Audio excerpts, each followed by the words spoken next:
i-open lang natin itong ating Google app.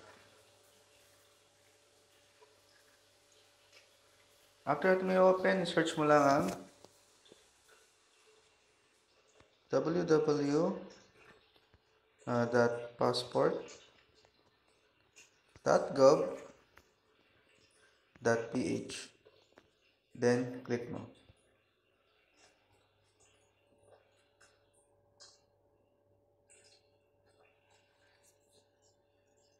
After mo maklik, i-click mo pa itong Philippine-based application.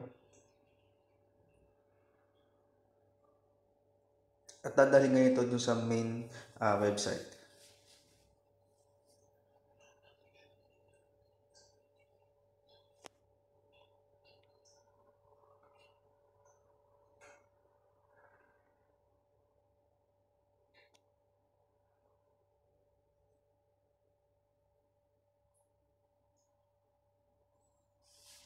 So pagdating mo rito, i-click mo lang itong by proceeding, itong checkbox. Then meron ka ditong choices kung individual or group. So sa akin, individual, so click lang itong start individual appointment.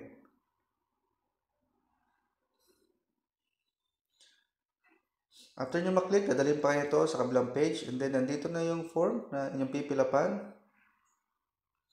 So syempre, ang region natin ay Asia Pacific, yung country natin ay Philippines, and then yung site na magpapa-appoint kayo kung saan kayo malapit o kung saan kayo mas komportable, yun ang i-click ninyo. Halimbawa ito, Robinson Las Piñas. This one temporary close. Apply ng iba. Halimbawa ito ang Robinson Bacolod. Yan, DFA region, Consular Office Bacolod. And then yung contact number nila, and then yung notice, and then checkbox ulit, and then next.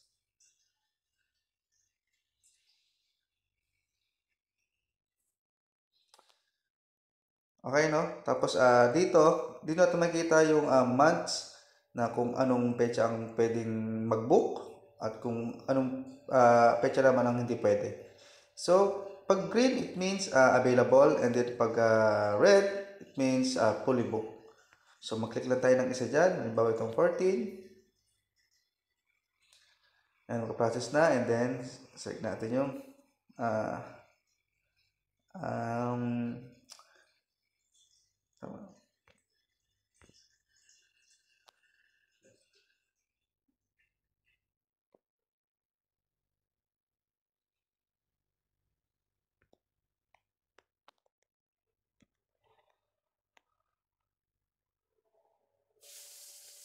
okay, 15. So, hindi available yung 14. 15 tayo. And then, pili tayo ng oras kung anong oras kayo mas available. Yun lang kunin natin. So, ako, pili ko morning. Then, check nyo lang itong CAPTCHA. Yan. And then, click to next.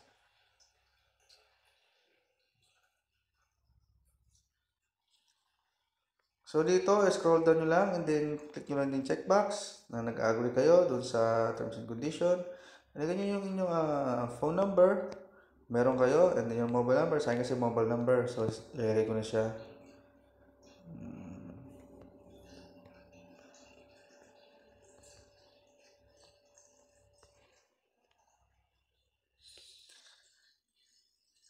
And then yung email address. Siyempre yung lagi yung active email address yung lagay nyo.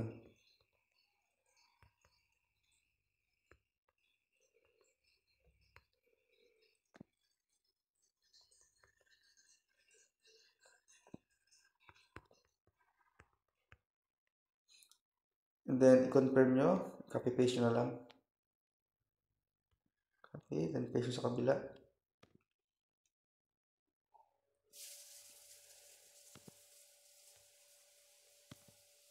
Hindi pwede. Kailangan talaga ilagay siya.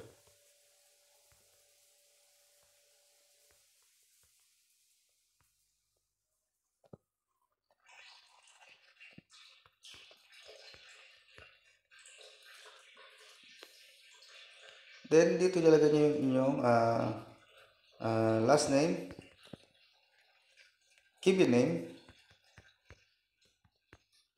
and then yung middle. Then yung inyong birthday, yung araw, at yung taon, kung kailan kayo pinanganak.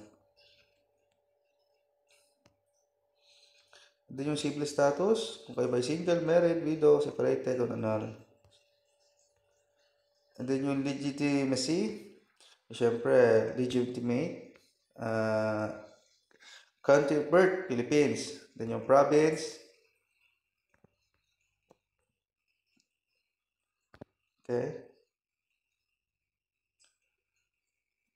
Then kung anong city. Then click next.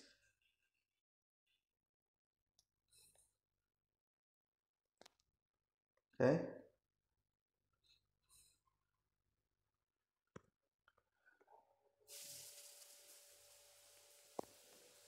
Kami nakalimutan tayo. Ano tatandaan nyo guys ha? Huwag nyo kakalimutan yung iba yung mga information dito. Kailangan lahat sila ma-fill out ninyo. Dahil babalik kayo sa umpisa.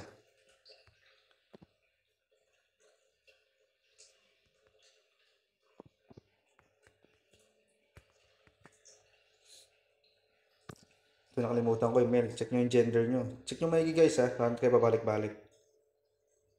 Ito yung next lang natin. Then after ito, hihingi na naman sa inyo yung father's information. Siyempre, yung pagka binata niya. Nilalagay natin yung last name. Given. Yung middle niya.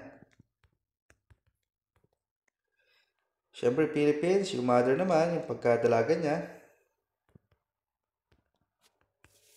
Given. Then yung middle. Siyempre, Philippines, ang country. And then, next lang natin.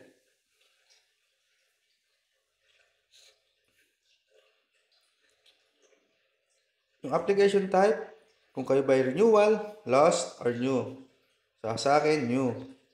And then yung basis of citizenship, siyempre, birth. No? Yung pinanganak pa lang tayo, no? Hindi siya foreign. Pero kung kayo naman ay foreign, o may sa akin foreign kayo gagawa, pwede yung ilagay ng foreign. Then, bigay yung contact person. Halimbawa, then yung kanyang contact number.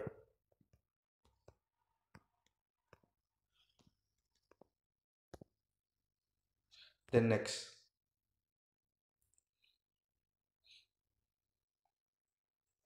Then type nyo lang yung complete address, no?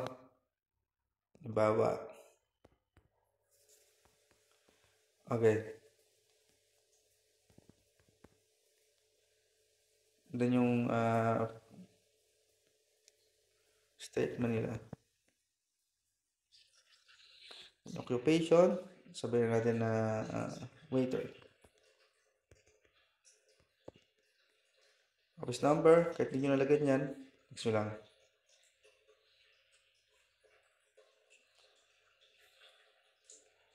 Then, i-double check nyo maigi, no? Double check nyo maigi.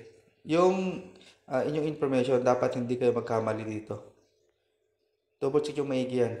Dahil kung ano na yung nandito, yun ang lalabas doon sa inyong passport. Hindi nyo na po mababago yan. Kaya kailangan natin i-double check palagi. Then, click nyo lang yung CAPTCHA. Then, click yung checkbox. Then, confirm.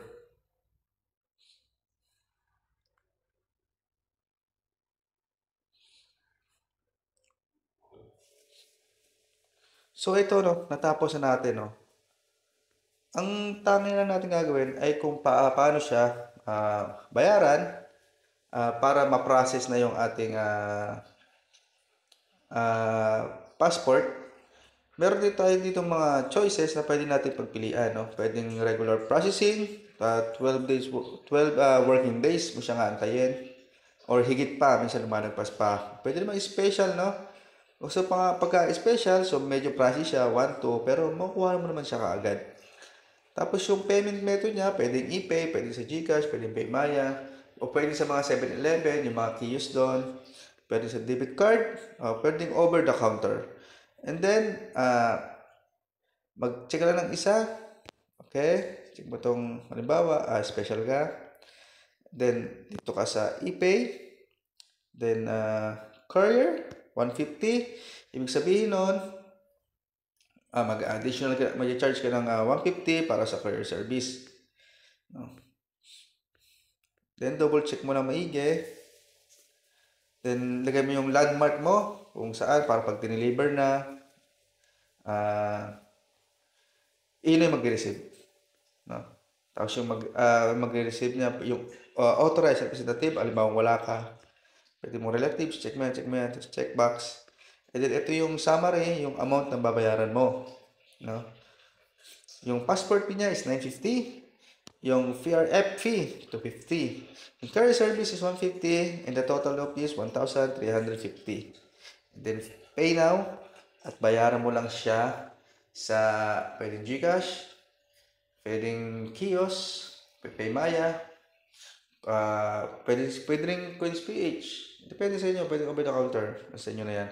And then, after ninyong, ito halimbawa dun sa mga regular payment, yung mga hindi nag-special, no? For pick up siya, pupuntahan nyo siya doon.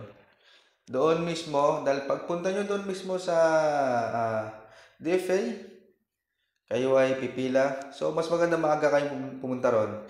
Kung schedule nyo ay hapon, pwede kayong pumunta ng umaga. Kasi nung ako kumuha ng passport, pumunta ako ng maaga. Pero hapon pa yung schedule ko. Tapos pinayagan na ako ng security kasi wala nang masyadong tao. Pinapasok na ako, nag-process na ako. And then siguro mga around 20 minutes lang tapos na. Napakabilis guys. Sobra, napakabilis. Wala nang cheche bureche. Tapos magbabayad ka lang dun sa LBC ba yun? Career service na binayaran ko ng 150. And then maglagay ka lang dun ng address mo. Door to door lang ibibigay sa iyo. Within 2 weeks or more. Depende yun. So yun lang guys. Kung may natutunan kayo. Kung di pa kayo nakasubscribe, mag-subscribe na kayo sa aking YouTube channel at hit nyo na ang notification bell para lagi kayong updated sa video yung labas natin. Hanggang sa susunod na video, maraming salamat sa panonood. Babu!